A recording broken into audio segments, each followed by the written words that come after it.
todos conseguem me ouvir? Sim? Bem, nós vamos fazer um combinado. Quando eu faço uma pergunta e dou uma pausa, você responde. Entendeu? Não, acho que não. Você pegou a pergunta de mim. Quando eu fizer a pausa, fazendo uma pergunta, você responde. Pode ser assim? Sim. Ah, que bom. Bem, na noite de hoje eu trouxe uma... As pessoas chamam de cultura inútil. Mas é preciso que o ser humano entenda que nada à nossa volta é inútil. Nada é desapercebido.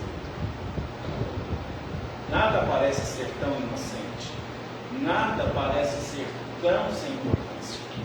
As pessoas aqui acessam a internet, redes sociais. De vez em quando vocês se deparam com uma mensagem que faz você parar um pouquinho e ficar pensando nela durante o dia inteiro? Sim. Pois então, eu fiz uma coletânea dessas mensagens. E a gente vai conversar com ela, à luz do Evangelho. Tudo bem? A primeira...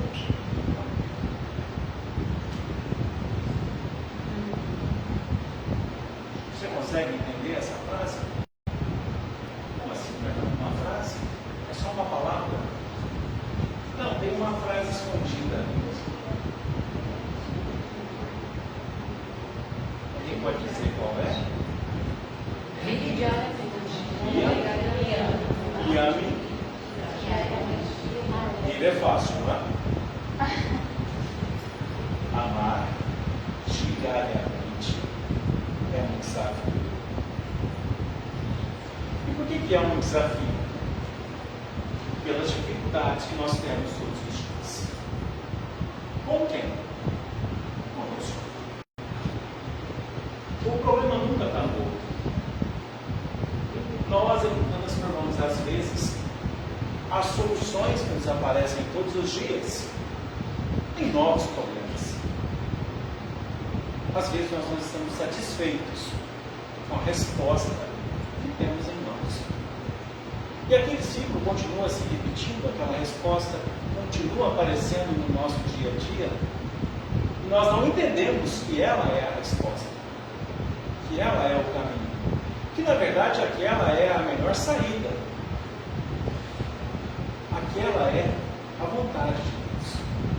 Aquele é o caminho que nós devemos seguir para algum tipo de aprendizado. Rir dos nossos problemas é ótimo, é uma... depois que eles passam. Não é verdade? Se você voltar um pouquinho no tempo e se lembrar das dificuldades que você enfrentou, nesse momento, você com certeza vai rir muito. E agradecer muito a Deus. Quando eu tinha lá os meus 14, 15 anos, eu fui pela primeira vez a Caldas Novas com a minha família. Meu pai tinha uma Brasília, um carro extremamente moderno. E quando nós estávamos voltando, o pneu furou. Deu para entender que não tinha step, né? Nós paramos então em Mazargão, todo mundo conhece essa cidade lá? Paramos lá. E tinha uma oficina mecânica de um senhor chamado Gilberto. E o carro não só furou o pneu, como deu um problema no motor. Eu fiquei desesperado, porque eu achei que eu ia passar a noite ali. E o Gilberto, o mecânico, não falava absolutamente nada sobre o problema do carro. E teve uma hora que um dos moradores olhou para ele e disse: Gilberto, pelo amor de Deus, fala o que o carro do homem tem. E ele disse: eu não sei. Meus irmãos, que desespero na hora que eu li essa frase. Mas pior foi resolver o problema do step. Tinha uma Kombi com um pneu tanto quanto maior do que o da Brasília. E ele emprestou esse pneu para nós. E nós viemos de Mazargão até Uberlândia, com uma roda bem maior do que a outra. Hoje, quando eu escuto essa história, recordo essa história, eu fico lembrando do Gilberto, que está lá, sem falar nada, tentando resolver o problema. Mas naquele momento era um desespero só para mim. Muitos de nós passamos por dificuldades todos os dias. E muitos de nós, em algum momento, vamos rir de todas elas, pelo simples fato de termos superado cada momento. Temos a coragem de enfrentar aquela dificuldade a cada momento. Vocês concordam com isso? Faz sentido o que eu falei? Faz? Então, vamos pegar aqui a primeira frase. Lembrando que eu simplesmente tirei a frase de onde estava e coloquei aqui. Okay? Conhece esse cidadão? Ariano Suassuna? É Suassuna que ele chama? Dizer, o fanatismo e a inteligência nunca moram na mesma casa. Muitos de nós estamos vivendo numa era clássica de fanatismo político, religioso, de convicções, de estado moral, de estado emocional. Nós não queremos nos arredar desse mundo. Se estamos tristes, fazemos de tudo para continuarmos tristes. Se somos pessoas amargas, continuamos sendo amargos. Se temos dificuldades em nos aproximarmos uns dos outros, continuamos assim. A nossa vida é 100% conduzida por um fanatismo moral, intelectual e emocional. O fanatismo é a ausência plena de nós em nós mesmos. E principalmente a ausência do Cristo em nossa vida. O único fanático ou fanatismo que o Cristo tinha era de amor. Não é? E deve ser o único que nós devemos ter o tempo todo. Incondicionalmente. Passo a passo. Alguém quer completar essa frase? Alguém quer falar alguma coisa a respeito? Não. Vamos para a segunda.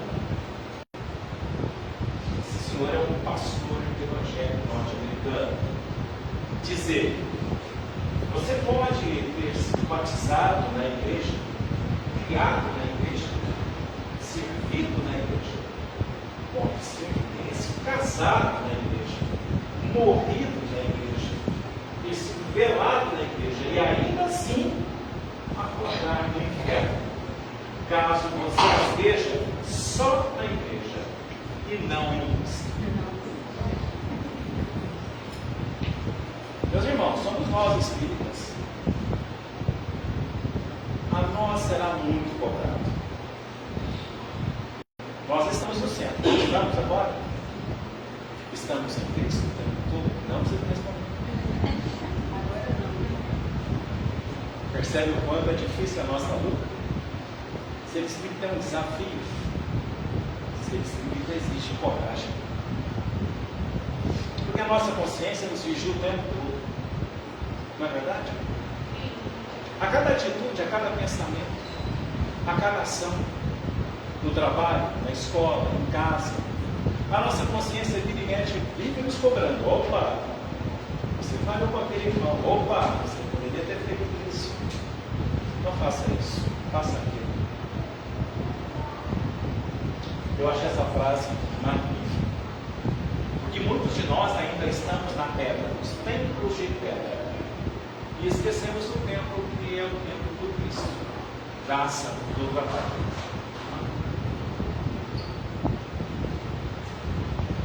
Ou você muda as suas ações, ou tudo se repete novamente. Velhos caminhos não te levam a lugares diferentes.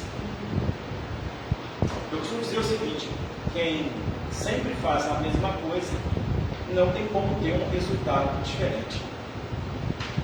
Vira e mexe, a vida nos traz de novo para o mesmo ponto. Porque muitas das vezes nós repetimos os mesmos erros. Mas outras vezes, meus irmãos, é a oportunidade da gente reparar alguma coisa. E nós lutamos contra essa vontade que está em nós. Nós fomos feitos para amar, para perdoar. Quando nós não perdoamos, isso nos incomoda. Isso dói na gente. Quando nós cometemos um erro, por mais maldosos que nós sejamos, isso dói em nós. A nossa consciência parece que fato de que nós nascemos para amar. Você consegue ficar de mal muito tempo de quem você ama? Você já ficou de mal do papai, da mamãe, quando era criança? Já deu birra? Quanto tempo durava essa vida? Minutos. Mas muitos de nós ainda insistimos em continuar a desavença, a falta de amor, a compreensão e principalmente do perdão. Perdoar não é fácil, é exercício. E não existe uma fórmula, não existe um livro que vai te ensinar a fazer. Perdoar exige prática e esforço. No tempo.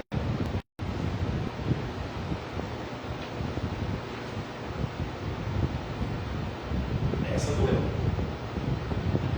Se você pudesse comer suas próprias palavras, sua alma seria nutrida ou envenenada? Eu não respondi essa pergunta. Porque de vez em quando nós estamos envenenados. Quando? A todo momento. Eu já feito passa. Ali é feito passa. Ali é de tomar água.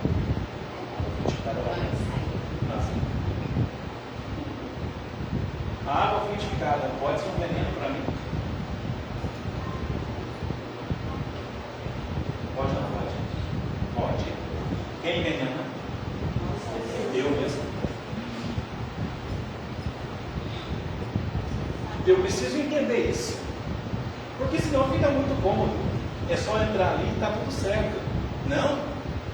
Tem a outra parte, a parte anímica. Tem a vontade. Tem o desejo, tem a fé. Então a água que eu levo para casa, se na minha casa o ambiente é nocivo, se o ambiente não é propício para o bem, aquela água vai se envenenar.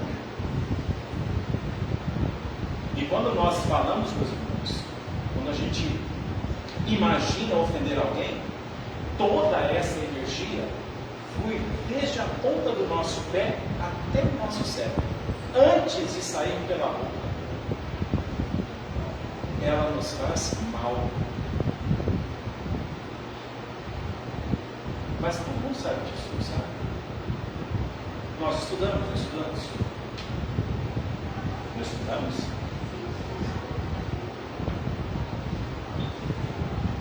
O fato é que as palavras, quando são ditas, não tem mais retorno, né? Já foi. Então, às vezes, o melhor remédio é ficar calado. Isso é tão difícil que o Chico tinha que colocar água na boca, vocês lembram? O Chico tinha que colocar água na boca. Agora imagina a gente. A gente vai ter que costurar a nossa boca. Não é verdade? Saber calar é uma arte. E a boca pune quem tudo diz. Geralmente quem tudo diz não gosta de escutar tudo o que lhe é dito. Essa é a pior. Quando nós somos obrigados a ouvir o que a gente não gosta, com certeza aquilo que foi dito tem tudo a ver com o que nós somos ou estamos ou sentimos. Nós temos uma dificuldade imensa de nos enfrentarmos. Nós somos terríveis para nos autoanalisarmos. Quando sou eu comigo mesmo, geralmente nós corremos dessa batalha. A gente muitas das vezes tem medo de bem que pode encontrar em nós. Nos enfrentar é o maior desafio. Dizer aquilo que nós precisamos ouvir frente a frente é o nosso maior desafio. E era por isso que o Cristo era maravilhoso. Ele conseguia dizer isso de uma maneira muito amorosa. Em 3 vezes no Evangelho, Jesus diz, meu amigo. 3 vezes apenas. E quando ele começa a frase com meu amigo, logo em seguida vem um puxão de orelha. Então, ser chamado de meu amigo, antes de qualquer coisa para o Cristo, era a ação plena da caridade, era a educação plena do Espírito. Muitas das vezes nós precisamos ficar calados. Há um ditado que diz que quem conversa muito, nem parente se aproxima da gente depois. Já notou? Está numa reunião fraterna com amigos, uma coisinha que a gente às vezes perturba todo aquele ambiente. Tá? E nós somos seres críticos, não somos? Nós analisamos tudo que a gente vê. Ou não é assim? Tá? Nós somos assim. Nós somos seres perceptivos.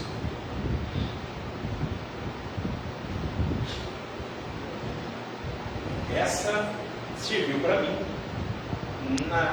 nas entrelinhas. Sócrates avisa, alerta, cuidado com o vazio de uma vida ocupada demais. Bom, eu sou um professor de física. Então, eu paro e ministro aulas o tempo todo. Então, eu, por natureza, estou sempre muito ocupado. E eu uso esse status de muito ocupado, desculpa para tudo. Não, agora eu não tenho tempo. Não, agora eu tenho que fazer. Não, agora eu tenho que preparar uma prova. Não, eu tenho que preparar para viajar amanhã para dar aula. E muitos de nós nos tornamos importantes demais, a ponto de não termos tempo para nada. Tempo de parar numa calçada e conversar com um amigo que você não via há 2, 3, 4, 5 anos. Tempo para você pegar o telefone e ligar para alguém que há muito tempo você não vê. Tempo de pegar o seu telefone, abrir o WhatsApp, localizar uma pessoa que você está morrendo de saudade de dizer um oi para ela, não é? Mas você pensa assim, não posso falar oi, porque se ela me pega de conversa, vai até amanhã. O fato é que nós estamos nos ocupando muito do que pouco nos interessa, deixando de se preocupar com o que realmente vale a pena nessa vida. Quando nós nos formos, meus irmãos, nós vamos ter que levar um baú repleto de conquistas morais. E tudo que nós vamos ter no plano espiritual está dentro desse baú. Só que nós temos que colocar as coisas no baú agora. Então, na hora que você abrir o teu baú, o que vai estar lá dentro? Nós precisamos nos preocupar realmente com aquilo que merece a nossa atenção. E a primeira preocupação que nós temos que ter é com a nossa família. É a primeira. Ela é mais importante do que qualquer outra coisa, porque nos foi confiada. Eu não sei se você percebeu isso. Alguém te entregou a responsabilidade de educar espíritos. São os nossos filhos. O futuro daquele espírito, os valores que ele vai adquirir, a conduta que ele vai ter, vai ser dada a partir de você.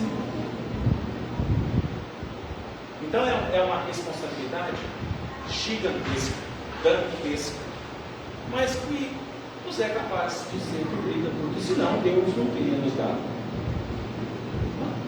E o que a gente faz? Nós somos os seres que deixamos tudo para depois. Eu tenho filhos que têm filhas. A filha, a minha neta, tem que concorrer com um celular. Esse aparelho parece ser uma coisa boa. E ele é. É quem está por trás dele é que precisa melhorar. Esse aparelho não pode concorrer com as pessoas. Quanto tempo os nossos avós vão ficar aqui? Quanto tempo os nossos pais estarão conosco?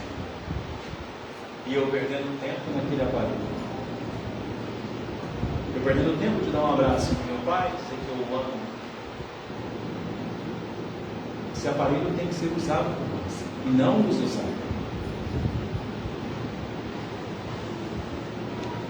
Cuidado com aquele ocupado demais. Isso me sirve como alerta. As pessoas levam 1 minuto para definir o outro. E a vida inteira sem conhecer a si próprio.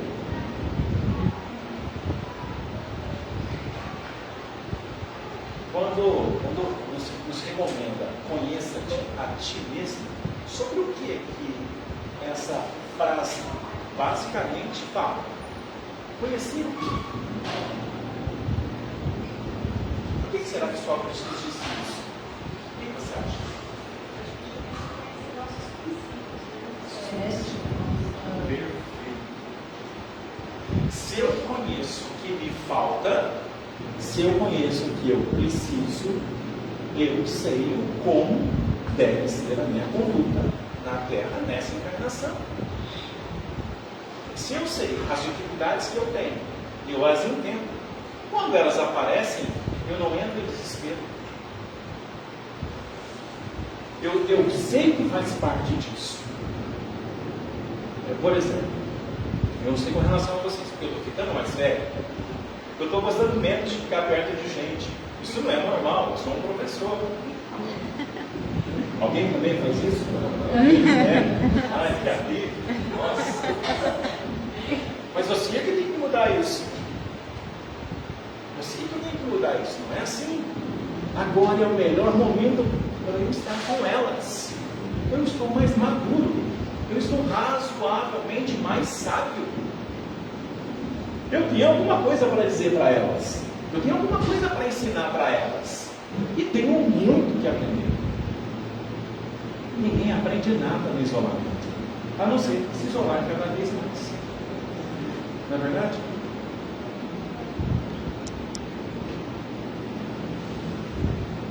O tempo é o melhor professor. Mesmo se você não fizer boas perguntas, ele dará as melhores respostas. Adorei. E é assim. Muitos de nós ficamos esperando as coisas mudarem. Como se isso fosse acontecer num passe de mágica. Vocês se lembram quando Cristo estava rabiscando no chão a palavra hipócrita? E ele tinha livrado alguém do apedrejamento? Vocês lembram dessa história? Vocês lembram que quando ele pede para que quem não tivesse nenhum tipo de pecado jogasse a pedra primeiro? Vocês lembram quem é que saiu primeiro? Os mais velhos. Por quê? São os que mais conheciam a lei. Então a maturidade, a nossa idade, nos confere essa responsabilidade.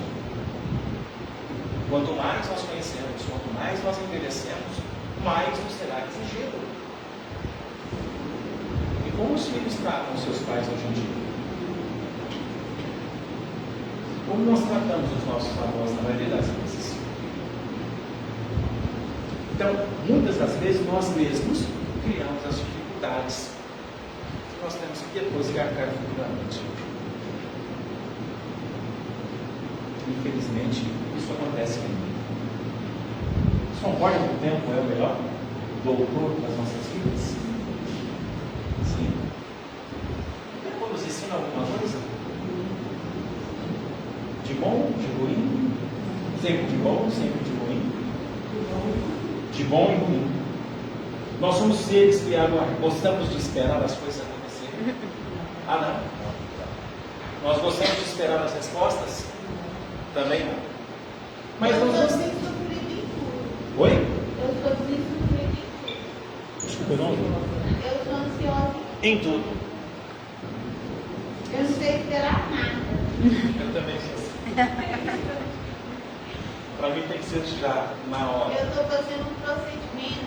Eu fiz uma operação e você tem que ficar numa câmara 1h20 deitada, respirando por oxigênio. Entendi. É os 1 minuto e 20 mais longos da minha vida. Pela minha ansiedade.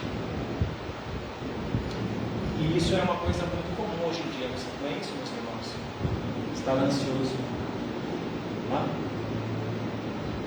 E nós precisamos buscar essas causas, porque muitas das vezes elas têm uma motivação espiritual. Outras vezes não. Outras vezes é um momento, outras vezes é a situação pela qual nós estamos passando. Não é? De querer ficar livre logo daquela terapia, daquela situação. Quando nós somos colocados em dificuldade, nós estamos em prova, não estamos? Estamos em testes. E Jesus espera da gente a coragem. A coragem de enfrentar essas dificuldades. Mas vai passar. André Luiz diz que tudo passa. Eu creio que ele também põe em teste. Você vai passar.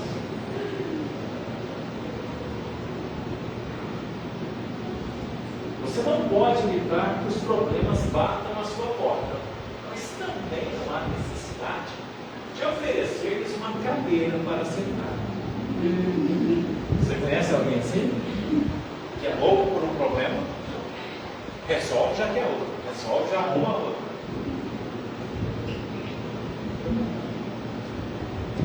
Muitos casos são interessantes. Né? O ser humano ele é tão magnífico, tão fantástico, uma criação fabulosa. Tem pessoas que o tempo todo que se conversa com ela está procurando um problema que você fala. Não é? E tem outras que não, enquanto você está falando um problema, ela quer achar uma solução para você. Nenhuma das duas coisas é muito boa, não é? Mas nós somos assim. Não é? Você já viu Cristo relatar algum problema? Você se lembra de reclamar de algum problema? Você se lembra dele resolver alguns problemas? É o mínimo que a gente deveria tentar fazer. Mas às vezes, meus irmãos, nós somos o problema. Não é? Por exemplo, olha uma olhada na minha casa, dá problema. Se estiver na cama, na sua casa dá problema? Tá? O sapato na sala, também dá problema na sua casa? Tá? Ele não te lavar a louça, você vai chegar lá com o prato sujo, dá problema lá? Dá problema. Percebem? Nós somos especialistas em criar problemas. Mas esses são pequenos. Nós precisamos resolver os grandes problemas das nossas almas. Só que nós precisamos identificá-los antes. Um problema de cada vez. Nós somos seres eternos. Uma coisinha de cada vez. Cada reencarnação, uma coisinha a menos. Isso é uma meta. Por que não? Alguém que oferece a cadeira para os problemas sentarem em casa? Não se me responde.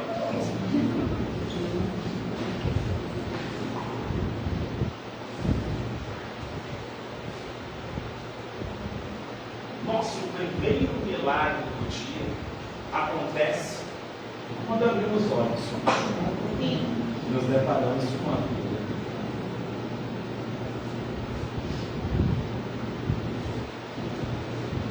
Do livro Dias Melhores, irmão José Carlos Bacelli, lição quase tudo.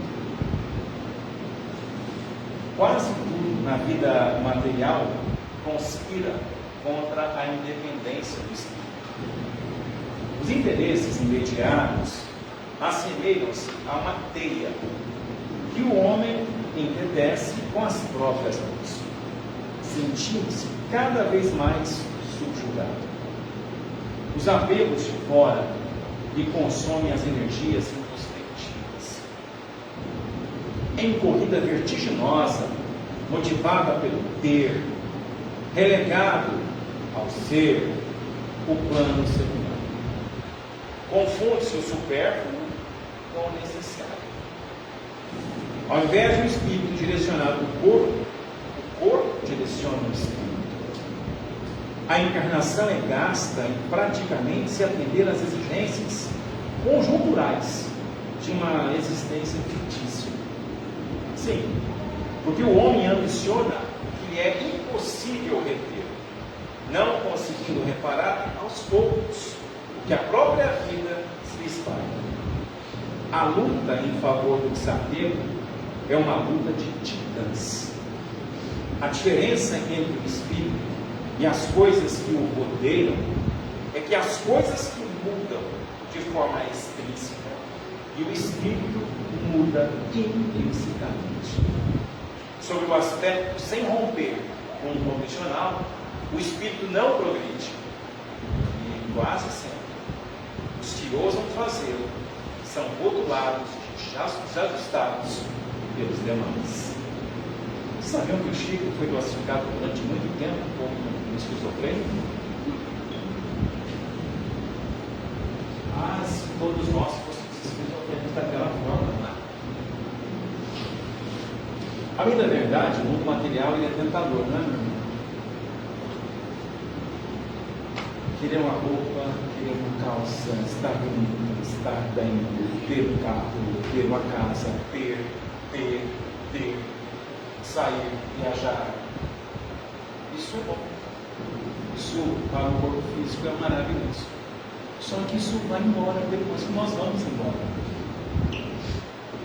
É sobre isso que esta lição nos alerta. Acordar todos os dias é uma bênção, não é? Só que muitas das vezes nós acordamos reclamando. Alguém aqui, não precisa levantar a mão, alguém aqui acorda reclamando? Alguém aqui acorda pensando o que vai ter que fazer no dia, a reunião que vai ter que enfrentar, a dificuldade que vai ter lá no banco, a reunião que tem na empresa, a procura do emprego. Nós nos lembramos de agradecer porque nós acordamos.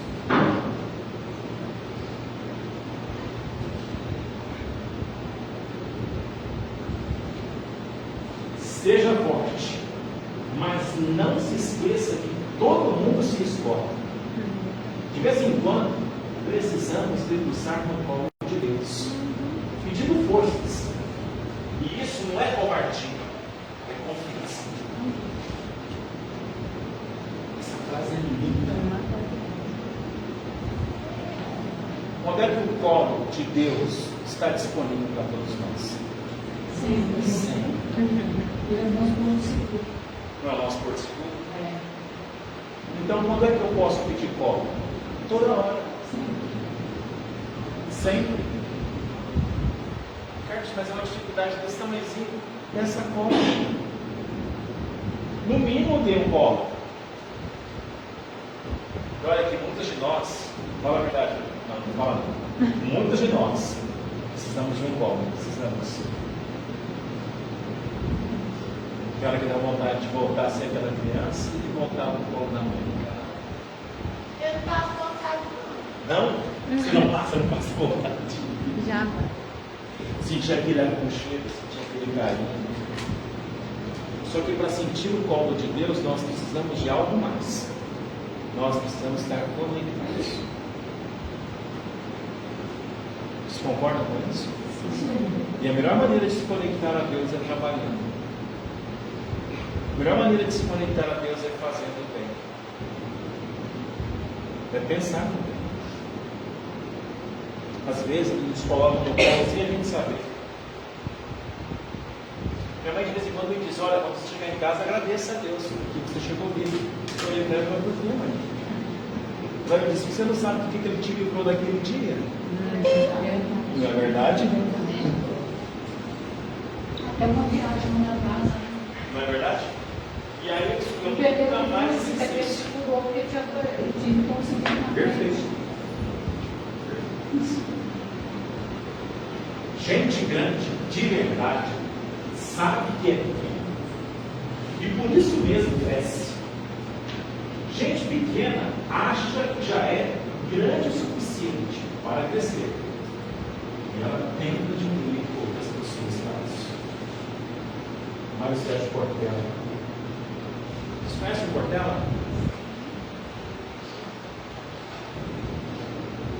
No teu interior,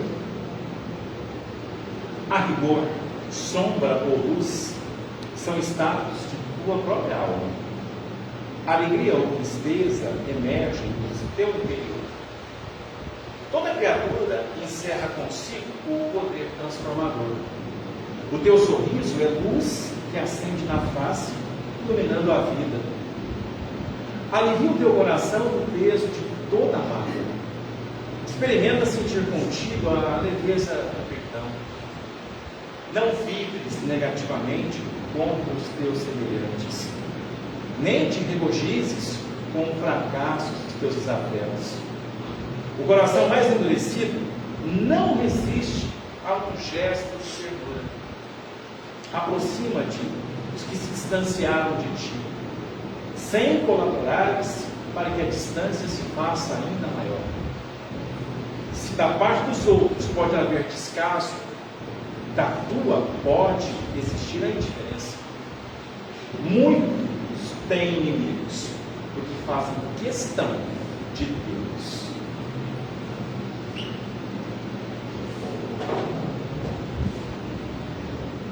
Há uma história no livro de Simonetti,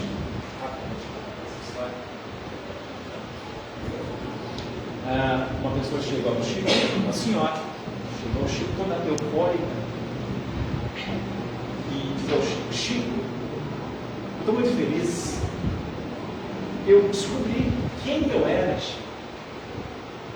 Aí o Chico, com aquela paciência natural que Deus lhe deu, abriu um sorriso: é sério, irmã, mesmo?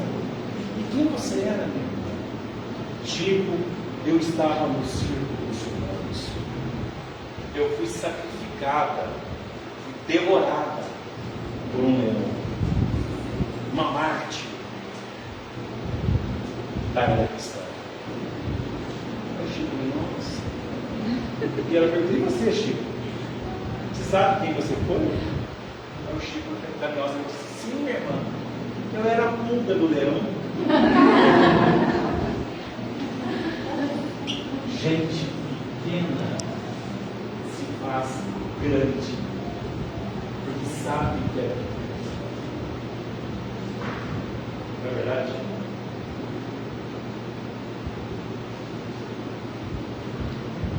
Culpas, desculpas, culpados são pesos desnecessários que travam os passos, correm os laços e impedem o caminhar. Assuma a responsabilidade do pecado. Repare o que for possível e avance sem olhar para trás. É fácil, meus irmãos? Estava com isso toda hora? Estava com isso sempre? Não, é por isso que a gente sempre precisa do quê? Do colo. Do colo. Perdoe cada pessoa que tirou vantagem da sua bondade e confundiu isso com a sua fraqueza. Nós já fomos enganados com isso, já. E nós ficamos tristes, furiosos, felizes, não se importa. Mas agora o problema passou a ser de quem? De quem nos enganou. Qual é o nosso dever? Para ajudar sempre. Até onde vai a nossa responsabilidade? Onde termina a nossa ajuda, o nosso auxílio? Daí para frente a responsabilidade não é nossa.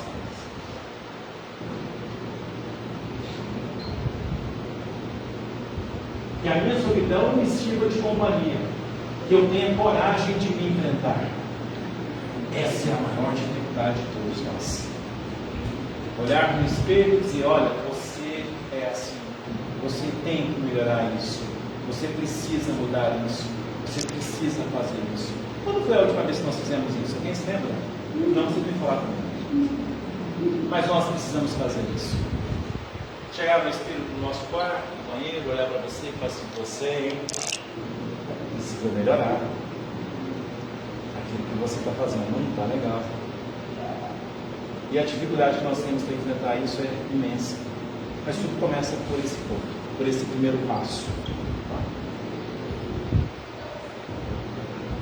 Pessimismo e azedume transformam pequenos contratempos da vida em desastres grandes do coração. Ninguém progride ou se aperfeiçoa sem um contato social.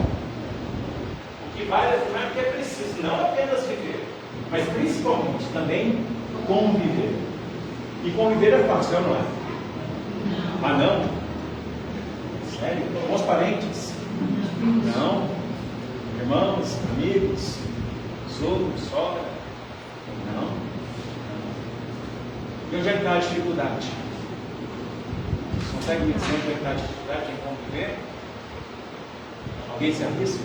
Em nós mesmos. Nós mesmos. O outro também tem as dificuldades dele? Tem. Mas aí é problema de quem? Dele. Não é mais minha. Hã? Auxiliemos em silêncio, entendendo a situação de cada um, temperando a bondade com a energia e a afabilidade com a justiça. Ousamos a sugestão do amor a cada passo nascendo e curtindo. Quem ama, compreende. E quem compreende, trabalha pelo mundo melhor.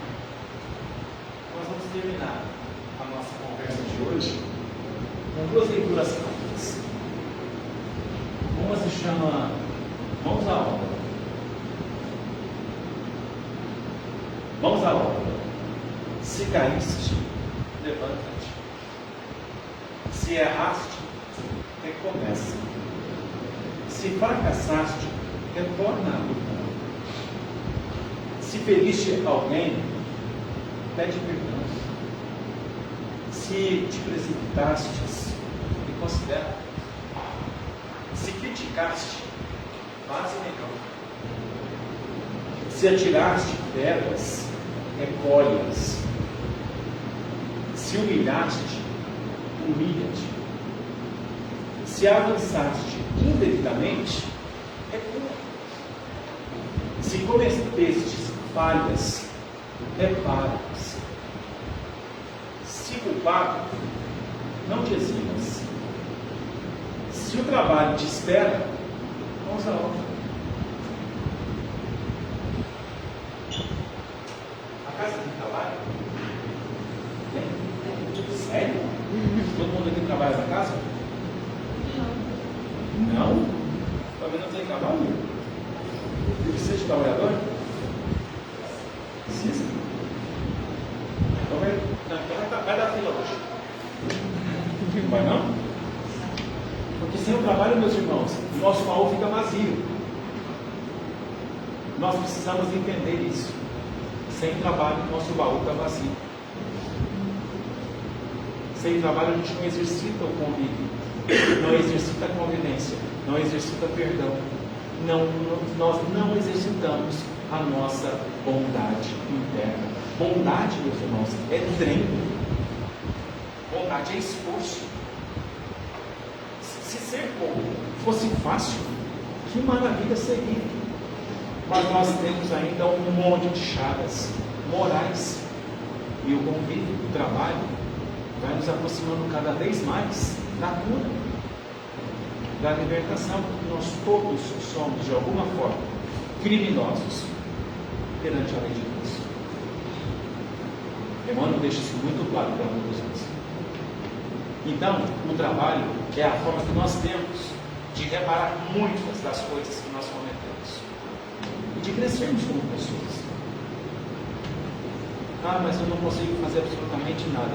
Claro que consegue. Não consegue? Um pouco se torna muito, né? Desde que seja de coração. Exato. Aquela frase, eu não paro de ler ela toda hora. Começa fazendo o que é necessário. Depois o que é possível. E de repente você vai estar fazendo o que você achava que era impossível. Começa fazendo o que é necessário. O auxílio virá. O problema que te preocupa talvez te pareça excessivamente amargo ao teu coração. E tão amargo que talvez não possas comentá-lo de pronto. Às vezes, a sombra interior é tamanha que tens a ideia de haver perdido o próprio mundo. Entretanto, não esmoreças. Abraça o dever que a vida te assinala. Serve, ora. A prece te renovará a energia. O trabalho te auxiliará. Faze silêncio e não te queixes. Alegra-te e espera, porque o céu te socorrerá por meios que desconheces. Uma ótima noite para todos, que Jesus esteja sempre conosco. Muita paz.